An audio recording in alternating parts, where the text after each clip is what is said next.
सिन्जोमाबाट आज म मेरो भकुण्डो कथा भन्दैछु। आमा, तपाईँ ठुलो, दाजु पनि ठुलो, म चाहिँ सानो किन? विजयाले सोधिन्। आमाले भन्नुभयो, नानु जो पनि पछि बढेर ठुलो हुन्छ। त्यसपछि आमा भान्सा कोठातिर जानुभयो। विजया कोठामा सानो भकुण्डो खेल्न थालिन्। विजयाले भकुण्डोमा भुइँमा बजाइन्। भकुण्डो माथि उफ्रियो, कता खसी थाहै भएन।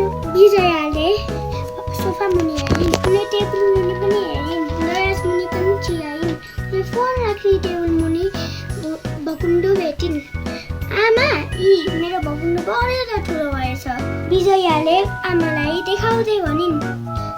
त्यति नै बेला दाजु पनि आइपुगे। उनले भने, यो त मेरो भकुण्डो हो, तेरो त सानो छ। होइन, मेरो भकुण्डो बढेर ठुलो भएको हो, विजयाले भनिन्। दुवैले भकुण्डो कोसाकोस गरे। आमा कोठामा आउनुभयो। उहाँले सानो भकुण्डो खोज्नुभयो।